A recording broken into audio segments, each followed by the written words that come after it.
Hi friends, it's Megan. Welcome back to my channel, and I have been dying to film this video for you. It is my thrift store book haul, and I'm gonna be honest, when I was in these thrift stores, we found a 25-cent sale for these books, and I was just pulling books off the shelves. I don't even know what I have in here really. I just sorted them out into piles so I could show them to you in order from like least excited to most excited.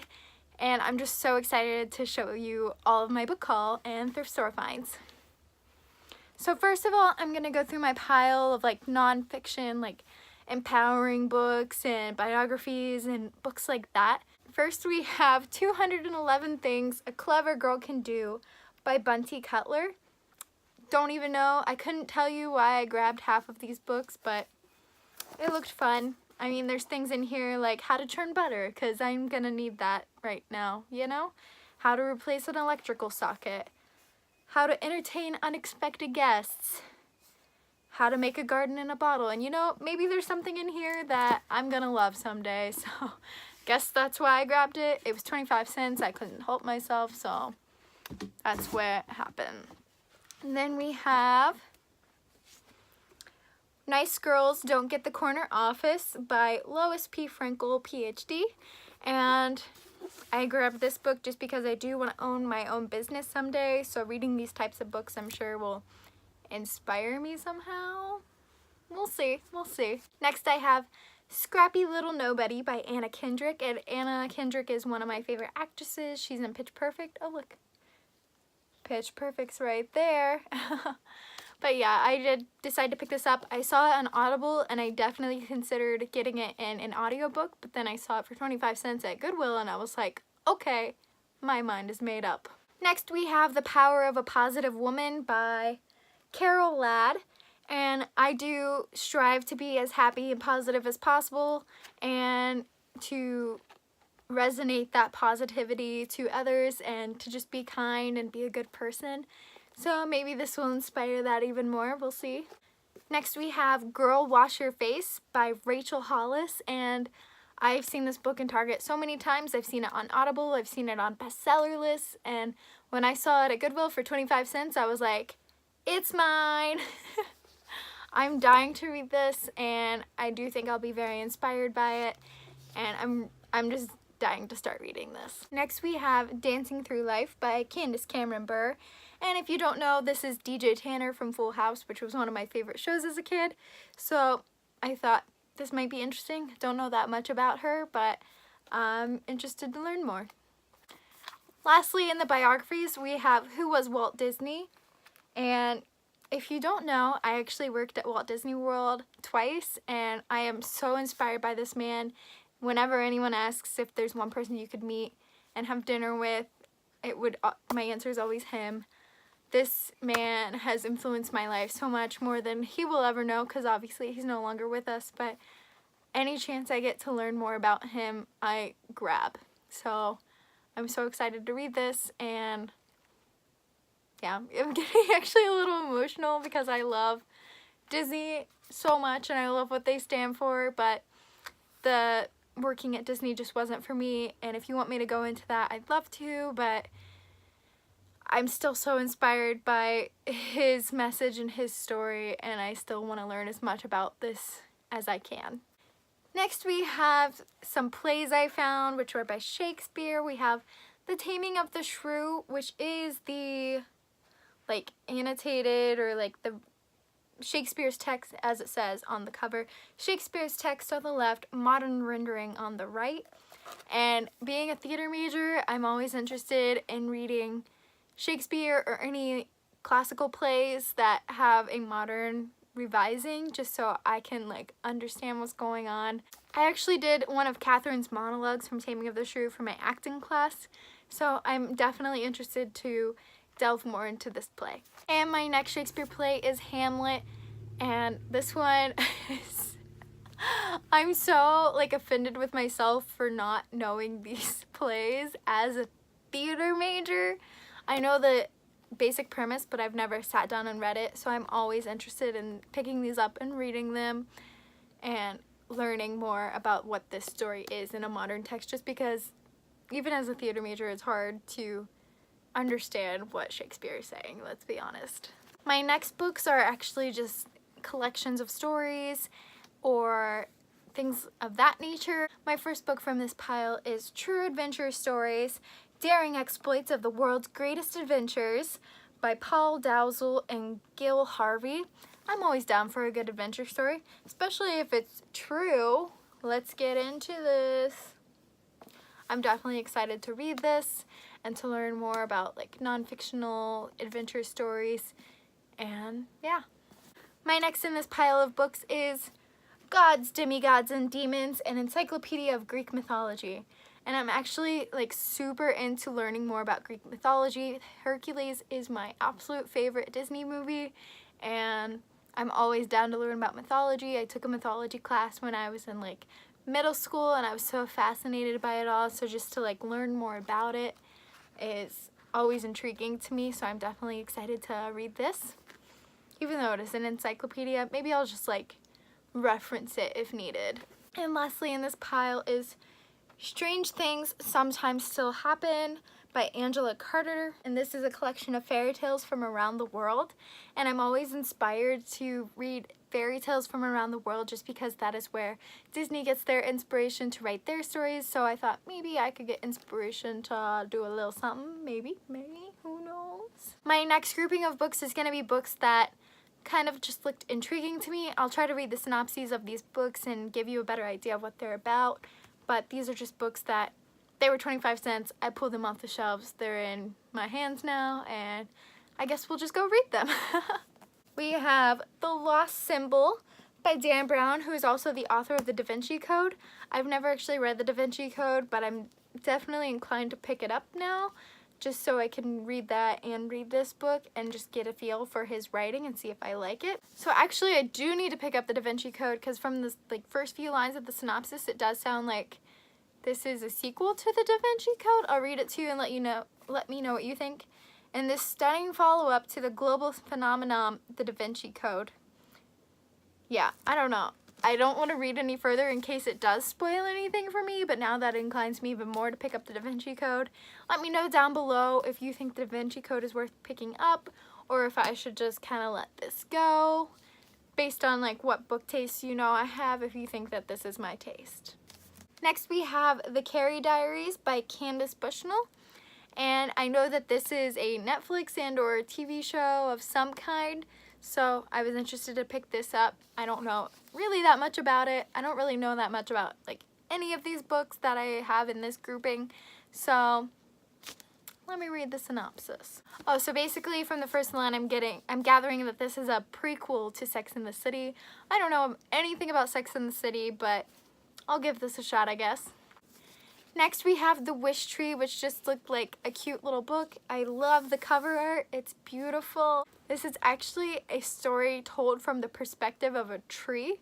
So I am very interested to read this and see how it goes. I don't want to read much more just so I don't spoil anything for myself, but I'm definitely interested to read this from a perspective of a tree. I think that sounds really interesting. Next we have The Nanny Diaries by Emma McLaughlin and Nicola Kraus. This sounds familiar. I don't know it. So basically this just sounds like a person who took up a nanny job to afford living in NYC, and it tells about her struggles and the chaos that ensues from that job. It's worth a shot. I'll give it a chance. We'll see. I say we'll see a lot. I just noticed that. Next we have All the Light We Cannot See by Anthony Doerr. So it sounds like this is the story of two kids who aren't necessarily raised in the best of circumstances. They meet together and they're doing some sort of thing against the resistance, and I mean, it sounds interesting. I'm definitely down to read it. I do think that this title sounds familiar, so that was kind of what intrigued me to pick it up, so I'm definitely excited to read this. So this is called The House of the Scorpion by Nancy Farmer, and I just read the synopsis for this and it is wild. It sounds like some sort of drug dealer wanted his own kid, so he like formed it in a petri dish and then put the petri dish cells in a cow's womb, and that's how the kid was born. And I don't really understand what's going on, so I'm definitely inclined to read this and get more of an idea of what's going on here. Wow, that was a wild synopsis. Next we have Lion Boy, The Truth by Zizu Quarter. Oh, this is actually book 3 in a series, so better not spoil anything for myself and pick up the other 2 before I start reading this. Good thing I just saw that. I just liked the cover. I thought it was cool looking. Next we have The Dreaming Dark Book 1. So this is the first book in the series, unlike the other one I just picked up.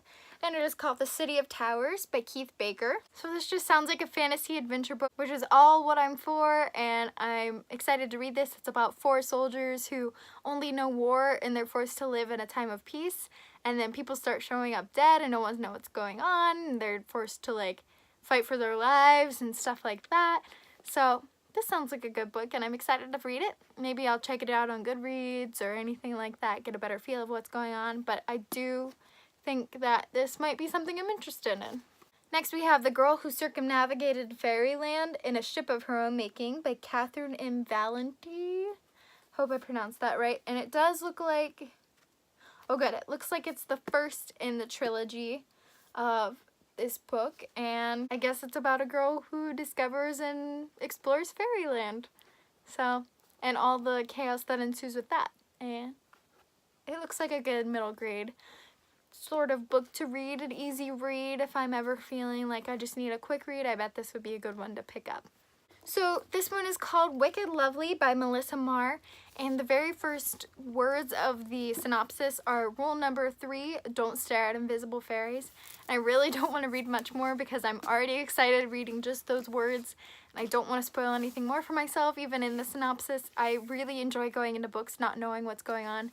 So it's something to do with fairies and that type of world and magical and fantasy, and I'm actually like super excited. This might be one of my favorite books so far.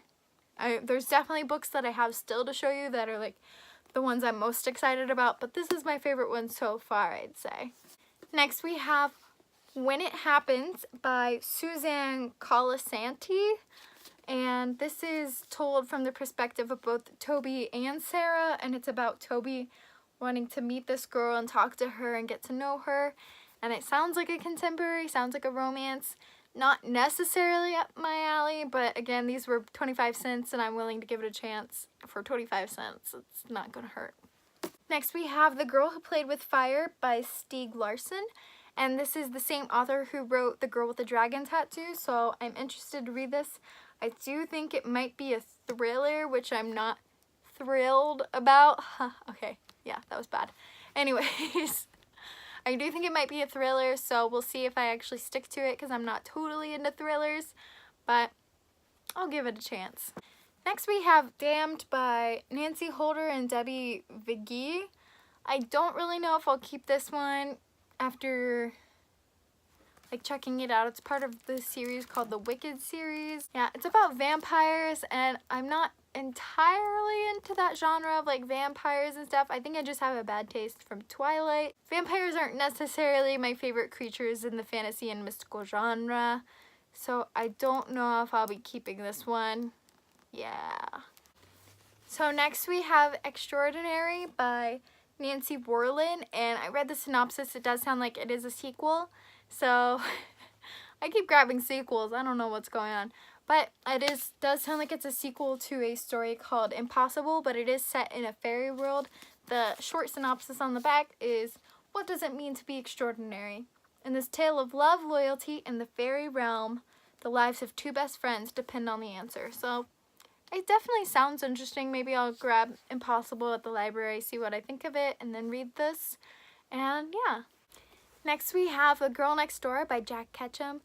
I just read the synopsis. It does sound like it's a thriller-ish book. It's a story about 2 girls who are left in the care of their aunt after their parents die, and the aunt and their cousins, which are the aunt's sons, and like the rest of the neighborhood somehow falls under this like madness, and there's only one guy in the neighborhood who can save them, and that's how this one is. I don't know if I'm gonna stick with it. I don't know if I really am like intrigued by it, but I mean I will give it a chance just like all the others, and Yeah, 25 cents. My next pile of books is one with a very familiar author, and there's some with very familiar titles. And I don't know much about these books, but they do seem familiar to me, and you'll see why, at least on the first book. The first one is The Casual Vacancy by J.K. Rowling.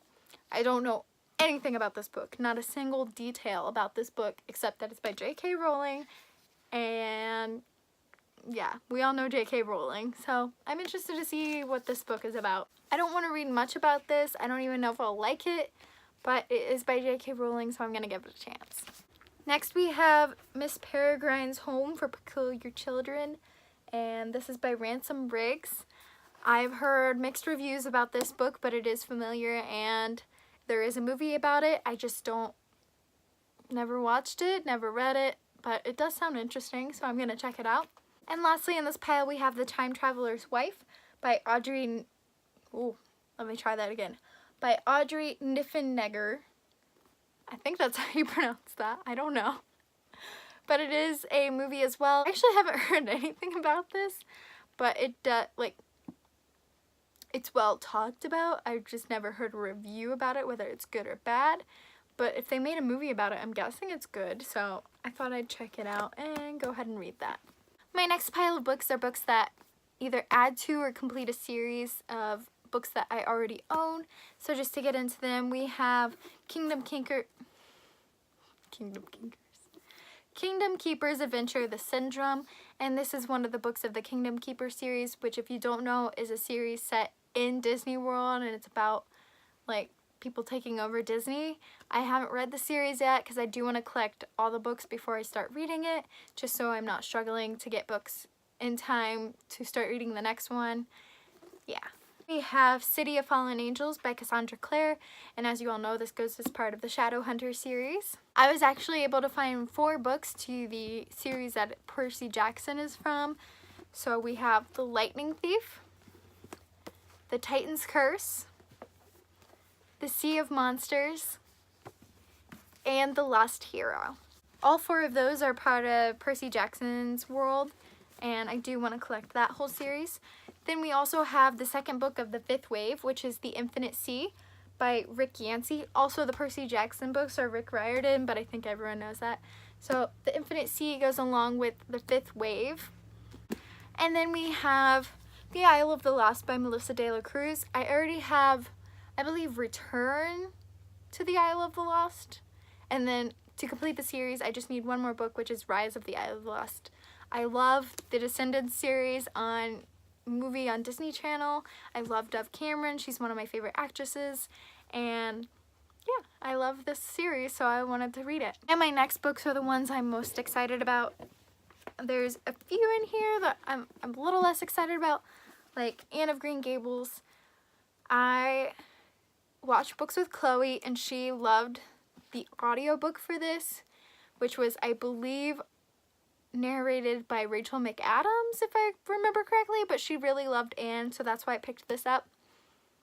And then we have The Magicians by Lev Grossman, and one of my best friends, Maddie, is in love with this Netflix series, so I decided that I would pick up the book and try to keep up with her because I prefer reading to watching, but I still like watching, so I'll probably watch it anyways. Next we have Paper Towns by John Green. I have read Looking for Alaska and The Fault in Our Stars, so I'm excited to read Paper Towns. I never watched the movie.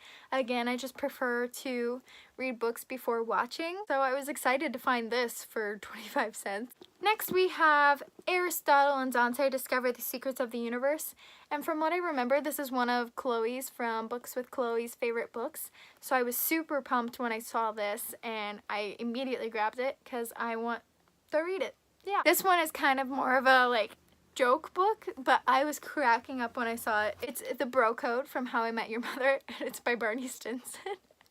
And I probably won't read this, or obviously I won't take it seriously because I already know I would hate it if I don't think anyone should ever take this seriously. But if you've watched How I Met Your Mother, I think this will be funny to you too, that I found this for 25 cents. And my last 2 books are Paper Girls, which I've been dying to pick up. It is a graphic novel, and I've heard it has Stranger Things vibes, and Stranger Things is one of my absolute favorite shows, so I am definitely excited about this one. And the book I'm most excited about, the conclusion to my book haul here, is The Gentleman's Guide to Vice and Virtue by Mackenzie Lee. And the reason I'm so excited about this is I was able to find it signed. Yeah. I would say this is the gem of my finds of the thrift stores, so super excited about this. We'll see if I even like the book, but I've heard many good reviews about it, and I'm excited to read it, and I'm just ecstatic that it's signed, especially if I'm gonna like it. Sorry about the glare. But yeah, I was super excited when I found it. And that is my book haul. Let me know down below which books that you think I should read first, or which ones were your favorite, or just talk to me in the comments. I'm always down to read some comments and reply to everyone because I really enjoy talking to you guys. I hope you enjoyed this video, and I'll see you in my next one. Bye! So I don't think I'm going to be able to pick up all of these books. I do think I doubled the size of my book collection, which is super exciting. I'll try to pick up as many as I can, but I don't think this is going to go well.